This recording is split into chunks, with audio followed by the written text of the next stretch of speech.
ನಮಸ್ಕಾರ ವೀಕ್ಷಕರೇ, ರಿವ್ಯೂ ಚಾನಲ್ಗೆ ಸ್ವಾಗತ. ನಾನು ಸೌಖ್ಯ ಗಾಂವ್ಕರ್. ರಾಷ್ಟ್ರ ರಾಜಕಾರಣದಲ್ಲಿ ಬಹಳ ಆಶ್ಚರ್ಯಕರ ಬೆಳವಣಿಗೆ ಆಗ್ತಿದೆ. ಹಿಂದೆಂದೂ ಕಂಡರಿಯದಂತಹ ಬೆಳವಣಿಗೆ ಆಗ್ತಿದೆ.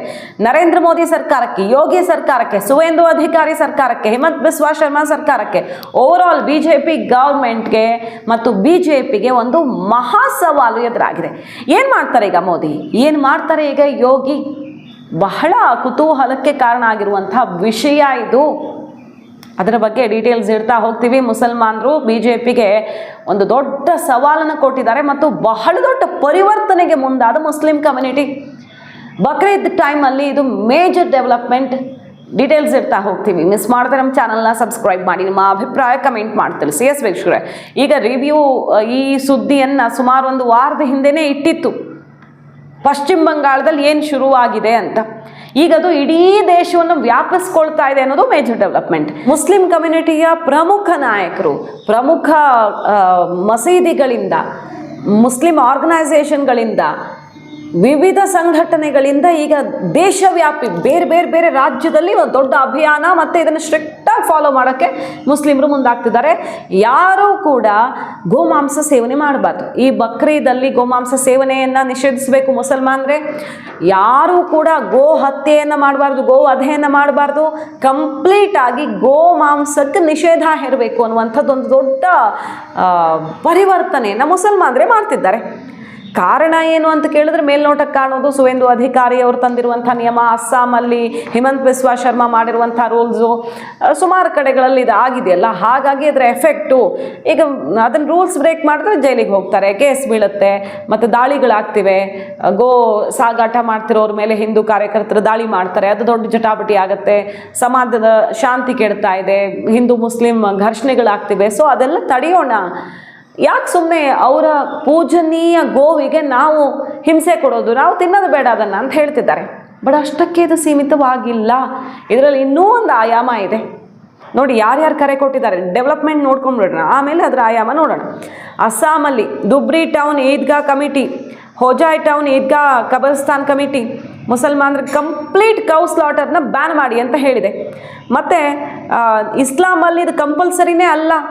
ಬಕ್ರೀದ್ ಬಂತು, ನಮ್ಮ ಸಾವಿರಾರು ವರ್ಷಗಳ ಆಚರಣೆ, ಹಿಂದೂಗಳು ಬಂದು ಹೆಂಗೆ ಬ್ಯಾನ್ ಮಾಡ್ತಾರೆ ಅದೆಲ್ಲ ಮಾತಾಡಬೇಡಿ. ಇದು ಮುಸ್ಲಿಮರ ಧರ್ಮದಲ್ಲಿ ಇಲ್ಲವೇ ಇಲ್ಲ, ನಮ್ಮ ಧರ್ಮದ ಅವಿಭಾಜ್ಯ ಅಂಗ ಅಲ್ವೇ ಅಲ್ಲ. ಗೋ ವಧೆ ಮಾಡಬೇಕು, ಗೋ ಬಲಿ ಕೊಡಬೇಕು ಅನ್ನೋದು ಇಲ್ಲವೇ ಇಲ್ಲ ಅಂತ ಎಕ್ಸಾಂಪಲ್ ಕೊಟ್ಟು ಇತಿಹಾಸವನ್ನು ಅವ್ರಿಗೆ ಧರ್ಮದ ಪ್ರಾಮುಖ್ಯತೆಯನ್ನು ತಿಳಿಸಿ ಹೇಳ್ತಿದ್ದಾರೆ. ಗೋವಿನ ಸುದ್ದಿಗೆ ಹೋಗಬೇಡಿ ಅಂತ. ಮತ್ತು ಅಸ್ಸಾಂ ಕ್ಯಾಟಲ್ ಪ್ರಿಸರ್ವೇಷನ್ ಆ್ಯಕ್ಟ್ ಎಲ್ಲ ಬಂದಿದೆಯಲ್ಲ, ಈಗ ಅಲ್ಲೂ ಕೂಡ ಎಲ್ಲ ಧಾರ್ಮಿಕ ಕೇಂದ್ರಗಳಲ್ಲಿ ಘೋಷಣೆ ಆಗಿದೆ. ಮತ್ತು ಈ ಲಕ್ನೋದಲ್ಲಿ ಕ್ಲೆರಿಕ್ಸ್ ಎಲ್ಲ ಘೋಷಣೆ ಮಾಡಿದ್ದಾರೆ. ವೆಸ್ಟ್ ಬೆಂಗಾಲಲ್ಲಿ ನೋಡಿ, ಮೌಲಾನಾ ಶಫೀಕ್ ಖಾಸ್ಮಿ ನಖೋಡಾ ಮಸೀದ್, ಬಹಳ ಫೇಮಸ್ ಇದು ವೆಸ್ಟ್ ಬೆಂಗಾಲಲ್ಲಿ. ನಖೋಡಾ ಮಸೀದಿಂದ ಕರೆ ಕೊಡಲಾಗಿದೆ, ಯಾರೂ ಇನ್ನು ಮುಂದೆ ಬೀಫ್ ಕನ್ಸಂಪ್ಷನ್ ಮಾಡಲೇಬಾರ್ದು.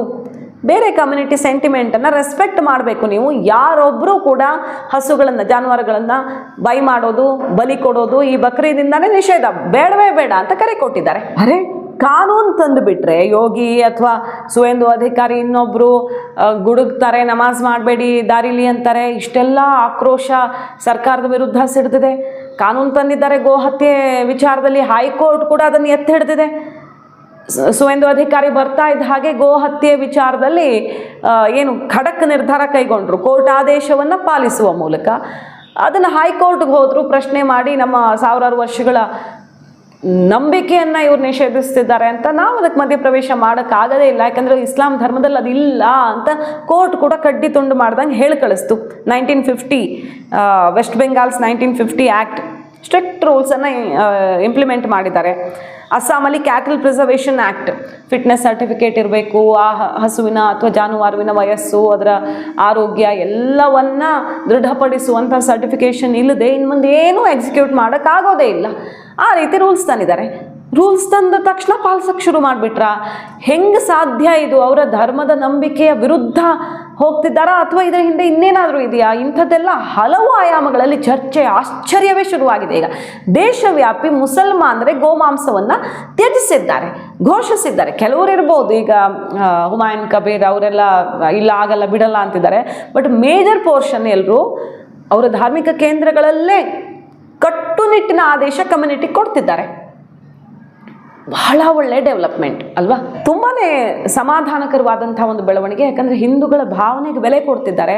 ಹಾಗೆ ಹಿಂದೆಲ್ಲ ಈಗ ಸೌದಿ ಅರೇಬಿಯಾ ಕೂಡ ಹಜ್ ಯಾತ್ರೆಗೆ ಹೋದಾಗ ಹಸು ಮತ್ತು ಒಂಟೆ ಬಲಿ ಕೊಡಬೇಡಿ ಅಂತ ಹೇಳಿದೆ. ಒಂದು ಕಾರಣ ಇಸ್ಲಾಮು ಇದರಿಂದ ಜಾಸ್ತಿ ರೋಗಗಳು ಬರ್ತವೆ ಹಸು ಮಾಂಸದಿಂದ ಅಂತ ನಂಬತ್ತೆ. ಇನ್ನೊಂದು ಈ ರೀತಿ ಯಾಕೆ ಕಮ್ಯುನಿಟಿ ಡಿಸ್ಟರ್ಬ್ ಮಾಡೋದು ಅನ್ನೋದೆಲ್ಲ ಇದೆ ಅಂತಲೇ ಹೇಳಲಾಗುತ್ತೆ. ಹಲವಾರು ಕಾರಣಗಳಿಂದಾಗಿ ಗೋ ಹತ್ಯೆ ಬೇಡ ಅಂತಲೇ ಹೇಳಿದ್ದಾರೆ. ಮತ್ತು ಈ ಧಾರ್ಮಿಕ ಕೇಂದ್ರಗಳಲ್ಲಿ ಏನು ಹೇಳ್ತಿದ್ದಾರೆ ಮಸೀದಿಲೆಲ್ಲ, ಬಾಬರ್ ಅಕ್ಬರ್ ಕೂಡ ಗೋ ಹತ್ಯೆ ಬ್ಯಾನ್ ಮಾಡಿದ್ರು, ನೆನ್ಪಿಟ್ಕೊಳ್ಳಿ. ಅವರ ಆಡಳಿತದಲ್ಲಿ ಹಿಂದೂಗಳ ಭಾವನೆಗೆ ಧಕ್ಕೆ ತರಬಾರ್ದು ಅಂತ ಬ್ಯಾನ್ ಮಾಡಿದ್ರು, ನೆನ್ಪಿಟ್ಕೊಳ್ಳಿ. ನೀವು ಪೂಜಿಸೋ ಹಸುನ ನಾವು ಕಡಿಯಲ್ಲ ಅಂತ ಈಗ ಪ್ರತಿಜ್ಞೆ ಮಾಡಿದ್ದಾರೆ. ಇಷ್ಟು ದೊಡ್ಡ ಬದಲಾವಣೆ ತುಂಬ ಒಳ್ಳೆಯದು. ನಿಜಕ್ಕೂ ಸಮಾಜದ ಸಾಮರಸ್ಯಕ್ಕಾಗಿಯೇ ಅವರು ಮಾಡಿದರೆ ಹ್ಯಾಟ್ಸ್ ಆಫ್ ಮುಸಲ್ಮಾನರಿಗೆ. ಆದರೆ ಇನ್ನೊಂದು ಆಯಾಮ ಕೇಳಿ ಬರ್ತಿರೋದೇನಪ್ಪ ಅಂದರೆ, ಇದು ಸವಾಲು ಮೋದಿ ಸರ್ಕಾರಕ್ಕೆ. ಯಾಕಂದರೆ ಅವರು ಬ್ಯಾನ್ ಮಾಡೋದಷ್ಟೇ ಮಾಡ್ತಿಲ್ಲ, ರಾಷ್ಟ್ರೀಯ ಪ್ರಾಣಿ ಅಂತ ಘೋಷಣೆ ಮಾಡಿ, ನವಿಲನ್ನು ಹೇಗೆ ರಾಷ್ಟ್ರೀಯ ಪ್ರಾಣಿ ಅಂತ ಘೋಷಿಸಿದ್ದಿರೋ, ಪಕ್ಷಿ ಅಂತ ಘೋಷಿಸಿದ್ದಿರೋ, ಅದೇ ರೀತಿ ಹಸು ರಾಷ್ಟ್ರೀಯ ಪ್ರಾಣಿ ಅಂತ ಘೋಷಣೆ ಮಾಡಿ ಅಂತ ಈಗ ಪಟ್ಟು ಹಿಡಿದಿದ್ದಾರೆ ಪ್ರಮುಖರು. ಘೋಷಣೆ ಮಾಡಿ ಅದರ ರಕ್ಷಣೆ ಮಾಡಿ. ಯಾಕೆ ಹಿಂದೂಗಳೇ ತಂದು ಮಾರ್ತಾರೆ ಜಾನುವಾರುಗಳನ್ನು? ಈಗ ಖಾಲಿ ಹೊಡಿತಿದೆ. ಬಕ್ರೀದ್ ಟೈಮಲ್ಲಿ ಸಂತೆ ಮಾರ್ಕೆಟ್ಗಳು ಎಲ್ಲೆಲ್ಲಿ ಖರೀದಿ ಆಗ್ತಿತ್ತಲ್ಲ, ವಯಸ್ಸಾದ ಹಸುಗಳನ್ನು ತಂದು ರೈತರು ಕೊಡ್ತಾಯಿದ್ರು. ಸಾಕೋಕ್ಕಾಗಲ್ಲ. ಎಲ್ಲ ಕಡೆ ಗೊತ್ತು ನಮಗೇನು ಸಮಸ್ಯೆ ಅಂತ. ಹಿಂದೂಗಳೇ ಅದನ್ನು ತಗೊಂಡು ಹೋಗಿ ಮುಸಲ್ಮಾನರಿಗೆ ಮಾರ್ತಾ ಇದ್ದಾರೆ. ವಯಸ್ಸಾದ್ಮೇಲೆ ನಾವು ಹೇಗೆ ಸಾಕೋಣ? ನಮಗೂ ಕಷ್ಟ ಇಲ್ವಾ? ಆ ಹಸು ಸಾಕೋಕ್ಕೆ ನಮಗೆ ದುಡ್ಡು ಬೇಕಲ್ಲ. ಸುಮ್ಮನೆ ಗೋಶಾಲೆಗಳಿಗೆ ಬಿಡಿ ಅಂತಾರೆ. ಅದಕ್ಕೆ ಎಲ್ಲ ಕಡೆ ಗೋಶಾಲೆಗಳಿವೆಯಾ? ಇದ್ರೂ ಅಲ್ಲಿ ಹೆಂಗಿದೆ ಅನ್ನೋದು ಗೊತ್ತು. ಸೊ ಬಂದು ಮಾರ್ತಾರೆ. 4 ಕಾಸು ಸಿಗುತ್ತೆ, ಆ ಕಾಸಲ್ಲಿ ಇನ್ನೊಂದು ಒಳ್ಳೆ ಹಸು ತೊಗೊಳ್ಬೋದು ಅಂತ ಮಾರ್ತಾರೆ. ಆದರೆ ಈಗ ರೈತರು ಹಿಡಿ ಶಾಪ ಹಾಕ್ತಿದ್ದಾರೆ. ಬಕ್ರೀದ್ ಟೈಮಲ್ಲಿ ತೊಗೊಳ್ಳೋರಿಲ್ಲ. ಸುಮಾರು ಕಡೆಗಳಲ್ಲಿ ಹಿಂಗಾಗ್ಬಿಟ್ಟಿದೆ. ಈಗ ಇದು ಇನ್ನೂ ಈಗ ಆರಂಭ, ಕರೆ ಕೊಟ್ಟಿದ್ದಾರೆ. ಎಲ್ಲ ಕಡೆ ಇಂಪ್ಲಿಮೆಂಟ್ ಆಗಿಬಿಟ್ರೆ ಯಾವ ವಯಸ್ಸಾದ ಹಸುನು ತೊಗೊಳ್ಳೋರಿರಲ್ಲ. ಮುಸ್ಲಿಮರು ತೊಗೊಂಡ್ರೆ ತೊಗೊಂಡಂಗೆ, ಇನ್ಯಾರು ತೊಗೊಳ್ತಾರೆ? ಯಾರೂ ತೊಗೊಳ್ಳೋರಿರಲ್ಲ. ಇಂಥದ್ದೊಂದು ವಾತಾವರಣ ಈಗ ಸೃಷ್ಟಿಯಾಗ್ತಾ ಇದೆ. ಈಗ ಶುರುವಾಗಿದೆ. ಇದು ಎಕ್ಸ್ಟ್ರೀಮ್ಗೆ ಹೋಗಿಬಿಟ್ರೆ ಅಲ್ಲೋಲ ಕಲ್ಲೋಲ ಸೃಷ್ಟಿಯಾದರೂ ಆಗ್ಬೋದು, ಯಾರಿಗೂ ಗೊತ್ತು. ರೈತರು ಬಾಯ್ ಬಡ್ಕೊಳ್ಬೇಕಾಗ್ಬೋದು. ರೈತರು ಎಲ್ಲ ಹಸುಗಳನ್ನು ತಾವೇ ಸಾಕಬೇಕು ಅಂದರೆ ಅವ್ರ ಜೀವನ ತಲೆ ಕೆಳಗಾಗಿ ಅವರೇ ಆತ್ಮಹತ್ಯೆಗೆ ಮುಂದಾಗಬಹುದು ಅನ್ನೋ ತನಕ ರಿಪೋರ್ಟ್ಸ್ ಬರ್ತಿವೆ. ಮುಸ್ಲಿಮರು ಈಗ ಮುಸಲ್ಮಾನ್ ಸಮುದಾಯದ ಪ್ರಮುಖರು ಮತ್ತು ಸಂಘಟನೆಯವರು ಎಲ್ಲ ಸೇರಿ ಮೋದಿ ಸರ್ಕಾರಕ್ಕೊಂದು ದೊಡ್ಡ ಸವಾಲು ಹಾಕದಂಗೆ ಕಾಣಿಸ್ತಾ ಇದೆ. ಓಪನ್ ಚಾಲೆಂಜ್ ಇದು. ನಿಜಕ್ಕೂ ಸವಾಲೇ ಕೇಂದ್ರ ಸರ್ಕಾರಕ್ಕೆ. ಯಾಕಂದರೆ BJP ಅವರು ಹೇಳಿದ್ದನ್ನು ಮಾಡಿ ತೋರಿಸ್ಬೇಕಲ್ಲ. ಈಗ ಚರ್ಮೋದ್ಯಮ, ಆರ್ಥಿಕ ಚಟುವಟಿಕೆಗಳ ಮೇಲೆ ಡೈರೆಕ್ಟ್ ಇಂಪ್ಯಾಕ್ಟ್ ಆಗುತ್ತೆ. ಗೋ ಮಾಂಸ ರಫ್ತಲ್ಲಿ ಭಾರತ 2nd, 3rd ಪ್ಲೇಸಲ್ಲಿರುತ್ತೆ. ಮತ್ತು ಭಾರತದ ಹಲವಾರು ರಾಜ್ಯಗಳಲ್ಲಿ ಗೋಮಾಂಸ ಸಿಕ್ಕಾಪಟ್ಟೆ. ಗೋವಾ ತಗೊಳ್ಳಿ, ಕ್ರಿಶ್ಚಿಯನ್ಸು ತುಂಬ ಇರುವಂಥ ಕೆಲವು ರಾಜ್ಯಗಳಲ್ಲಿ ಗೋಮಾಂಸ ಬೇಕೇ ಬೇಕು. ಇಲ್ಲ ಅಂದರೆ ಸಿಡ್ದೇಳ್ತಾರೆ ಜನ ಅನ್ನೋ ಮಟ್ಟಿಗೆ ಕೆಲವು ರಾಜ್ಯಗಳಲ್ಲಿದೆ ಪರಿಸ್ಥಿತಿ. BJP ಸರ್ಕಾರ ಇರುವಂಥ ರಾಜ್ಯಗಳಲ್ಲೇ ಇದೆ. BJP ಸರ್ಕಾರದ ವಿರುದ್ಧ ಸಿಡಿದಿದ್ರೆ ಸರ್ಕಾರನೇ ಶೇಕ್ ಆಗಬಹುದು ಕೆಲವು ರಾಜ್ಯಗಳಲ್ಲಿ. ನಂಬರ್ 1.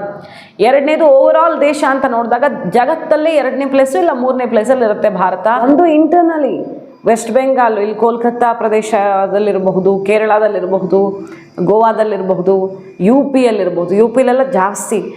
ಇಲ್ಲೆಲ್ಲ ಬಹುತೇಕ BJP ಆಡಳಿತ ಸರ್ಕಾರ ಇರೋ ಕಡೆ ಜನನೇ ತಿರುಗಿ ಬೀಳ್ತಾರೆ ಅನ್ನೋ ರೀತಿ. ಇನ್ನೊಂದು ಹೊರಗಡೆ ಎಕ್ಸ್ಪೋರ್ಟ್, ಇಷ್ಟು ದೊಡ್ಡ ಉದ್ಯಮವನ್ನು ಬ್ಯಾನ್ ಮಾಡಿ ತೋರಿಸಿ. ತಾಕತ್ತಿದ್ರೆ ಇದನ್ನು ನಿಲ್ಲಿಸಿ ತೋರಿಸಿ. ಹೇಳೋದೊಂದು ಮಾಡೋದು ಬದನೆಕಾಯಿ ಎಲ್ಲ, ಮಾಡಿ ತೋರಿಸಿ ಅನ್ನೋ ಥರ ಓಪನ್ ಚಾಲೆಂಜ್ ಸುಮಾರು ದಿನಗಳಿಂದ ಇತ್ತು. ಇದು ಈ TV ಡಿಸ್ಕಷನಲ್ಲಿ, ಡಿಬೇಟಲ್ಲಿ ಬರ್ತಿತ್ತು ಈ ಪಾಯಿಂಟ್ ಪ್ರತಿ ಸಲ. ಗೋಮಾಂಸ, ಗೋ ಹತ್ಯೆ, ಕಳ್ಳ ಸಾಗಾಣೆ ಅಂತ ಬಂದಾಗ ಸರಿ ಏನು ಮಾಡೋದು? ಯಾಕಿಷ್ಟು ದೇಶ, ಇಡೀ ದೇಶದಿಂದ ಇಷ್ಟು ರಫ್ತಾಗ್ತಿದೆ, ಜಗತ್ತಲ್ಲೇ ಅತಿ ಹೆಚ್ಚು ರಫ್ತು ಮಾಡುವಂಥ ರಾಷ್ಟ್ರದಲ್ಲಿ ಮುಂಚೂಣಿಯಲ್ಲಿ ಭಾರತ ಯಾಕಿದೆ? ಯಾಕೆ ತಡೆಯೋಕ್ಕಾಗ್ತಿಲ್ಲ? ಮೋದಿ ಆಡಳಿತ ಕಳೆದ ದಶಕದಿಂದ ಮೋದಿ ಆಡಳಿತ ಇದೆ, ಯಾಕೆ ಗೋಮಾಂಸ ರಫ್ತು ನಿಲ್ತಿಲ್ಲ ಅನ್ನೋ ಪ್ರಶ್ನೆಯನ್ನೇ ಕೇಳ್ತಿದ್ರಲ್ವ. ಈಗ ನಿಲ್ಲಿಸ್ಬಿಡಿ ನೋಡೋಣ. ಆ ಉದ್ಯಮಕ್ಕೆ ದೊಡ್ಡ ಹೊಡೆತ ಕೊಟ್ಟರೆ ಆರ್ಥಿಕ ಪರಿಸ್ಥಿತಿಯ ಮೇಲೆ ಇದು ನೇರ ಪರಿಣಾಮ ಬೀಳುತ್ತೆ. ಒಂದಿಷ್ಟು % ಆದರೂ ಕಾಂಟ್ರಿಬ್ಯೂಷನ್ ಇರುತ್ತಲ್ಲ GDPಗೆ, ಅದ್ರ ಮೇಲೆ ಹೊಡೆತ ಬೀಳುತ್ತೆ. ಸೊ ಇದೆಲ್ಲ ಲೆಕ್ಕಾಚಾರ ಹಾಕ್ಕೊಂಡು ಈಗ ದೊಡ್ಡ ಮಟ್ಟದಲ್ಲಿ ಓಪನ್ ಚಾಲೆಂಜ್ ಹಾಕಿದಂಗೆ ಕಾಣಿಸ್ತಿದೆ ಮೋದಿ ಸರ್ಕಾರಕ್ಕೆ. ಭಾರತ $3.8 ಬಿಲಿಯನ್, $3.8 ಬಿಲಿಯನ್ ಮೌಲ್ಯದ ಗೋಮಾಂಸವನ್ನು ರಫ್ತು ಮಾಡುತ್ತೆ ಪ್ರತಿ ವರ್ಷ. ಸೊ ಆಯಿತು, ನೋಡೇ ಬಿಡೋಣ ಅನ್ನೋ ಥರ.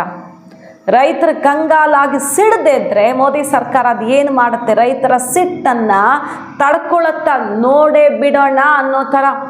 ಇಲ್ಲ, ಮಾಡಿ ತೋರಿಸಿ, ಗೋಶಾಲೆಗಳನ್ನು ಮಾಡಿ ವಯಸ್ಸಾದ ಗೋವುಗಳನ್ನು ಸರಿಯಾಗಿ ಸಾಕು ತೋರಿಸಿ, ರೈತರಿಗೆ ಸಮಸ್ಯೆ ಆಗದಂತೆ ನೋಡ್ಕೊಳ್ಳಿ, ಆ ಹಸುಗಳನ್ನು ಅದೇನು ಮಾಡ್ತಿರೋ ಮಾಡ್ಕೊಳ್ಳಿ ಅನ್ನೋ ರೀತಿಯಲ್ಲಿ ಈಗ ಮೋದಿ ಸರ್ಕಾರದ ವಿರುದ್ಧ ಅಥವಾ BJP ಆಡಳಿತದ ವಿರುದ್ಧ ಮುಸಲ್ಮಾನರು ಸಿಡಿದೆದ್ದಿರುವಂಥ ಭಿನ್ನವಾದ ರೀತಿಯ ಇದು.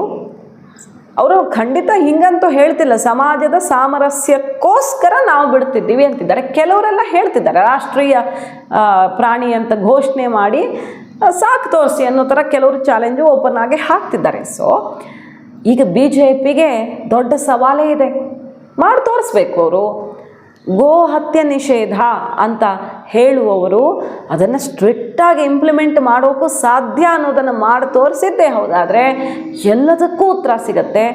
ನಿಜವಾಗಿಯೂ ಕೂಡ ಹಿಂದೂಗಳ ಭಾವನೆಗೆ ಬೆಲೆ ಕೊಟ್ಟಂತಾಗತ್ತೆ. ಯಾಕಂದರೆ ಹಿಂದೂಗಳು ಹಸು ಸಾಕದೇ ಇರೋರು ಗೋ ಭಕ್ತಿ ತೋರಿಸ್ತಾರೆ, ಹಸು ಸಾಕಿ ಕಷ್ಟಪಡೋರು ಅದ್ರ ಬಗ್ಗೆ ತಲೆ ಕೆಡಿಸ್ಕೊಳ್ಳಲ್ಲ, ರೈತರು ಅದ್ರ ಬಗ್ಗೆ ತಲೆ ಕೆಡಿಸ್ಕೊಳ್ಳಲ್ಲ. ಅಂದರೆ ವಯಸ್ಸಾದ ಹಸುಗಳ ಬಗ್ಗೆ ಅವರು ಭಕ್ತಿ ತೋರಿಸ್ಕೊಂಡು ಕೂತ್ಕೊಂಡ್ರೆ ಅವ್ರ ಜೀವನ ನಡೆಯಲ್ಲ ಅನ್ನೋ ಥರದ ವಾತಾವರಣ. ಈ ಡೈಲಮಾ, ಈ ಒಂದು ಗೊಂದಲಕ್ಕೆ ಏನು ಉತ್ತರ ಕೊಡುತ್ತೆ BJP ಕಾದು ನೋಡಬೇಕು. ಒಟ್ಟಿನಲ್ಲಿ ದೊಡ್ಡ ಸವಾಲು, ದೇಶದಾದ್ಯಂತ ಒಂದು ದೊಡ್ಡ ಅಭಿಯಾನ. ಬೇರೆ ರೀತಿಯಲ್ಲಿ ಈ ಗೋ ಹತ್ಯೆಯನ್ನು ಮುಸಲ್ಮಾನರೇ ನಿಷೇಧ ಮಾಡಿಬಿಟ್ರೆ BJP ಏನಂತ ರಾಜಕೀಯ ಮಾಡುತ್ತೆ ಅನ್ನೋ ಥರ ಇದು. ಪ್ರತಿ ಸಲ ಹಿಂದೂ ಮುಸ್ಲಿಂ ಗೋ ಹತ್ಯೆ ಅಂದುಕೊಂಡೇ ಎಲೆಕ್ಷನ್ಗೆ ಹೋಗ್ತಾರೆ.